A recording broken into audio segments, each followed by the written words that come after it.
কবি বলেছেন পুরুষ তুমি কার, পুরুষ বলেছেন যে দিতে পারবে পুরুষ শুধু তার। সোনা তুমি কার, তুমি শুধু আমার, আর আমি পুরো পৌরসভার।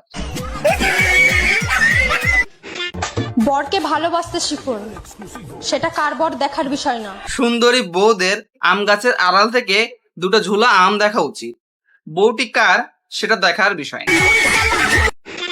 সবাই ছেড়ে গেলেও তুমি যেও না, বড্ড ভালোবাসি তোমায়। সরকার বলেছে গাছ লাগাও প্রাণ বাঁচাও, সবাই মিলে একটু একটু করে পানি দাও যাতে করে ছোট ছোট বাচ্চারা অক্সিজেন পায়।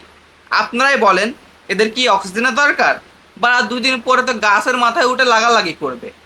ভালোবাসা মারাচ্ছে। আচ্ছা বলো তো বন্ধুরা, মেয়েদের দুই ঠ্যাঙের মাঝখানে কি থাকে? দুপায়ের মাঝখানে 5 টাকা দামের প্যারা সন্দেশ থাকে। কখনো দেখেছো, খেয়েছো? খাওনি? কেন খাওনি? শুধু কলা খেলে হবে, মাঝে মাঝে নিজের 5 টাকা দামের ওই প্যারা সন্দেশটাও খেতে হয়। হরলিক্স বাড়ায় দুধের শক্তি আর বয়ফ্রেন্ড বাড়ায় সাইজ। 2 টাকার কাঁঠালি কলা খেলে হয় প্রোটিনের শক্তি, আর গার্লফ্রেন্ড মুখে নিলে বাড়ে সাইজ। মানে মানে বুঝতেই পারছেন কি, কলা।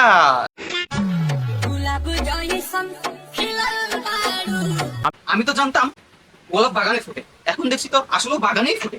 কিন্তু ওই বালের গোলাপ আমার লাগবে না। ওই বালের গোলাপ যদি আমি নিই তাহলে আমার 10 দিন হাগা হবে না। বলছি তোমার নিজের বাগানে একটু মাঝে মাঝে পরিষ্কার করো, নাহলে তোমার ভাই আমার অজ্ঞান হয়ে যাবে। আর একবার যদি আমার ভাইটা ওই বাগানে ঢুকে হারাইয়ে যায় তাহলে তো তার আর খুঁজেই পাওয়া যাবে না।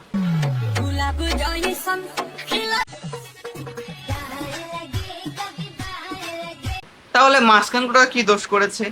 ডানেও লাগছে বামেও লাগছে, মাঝখানে হরেন প প করছে।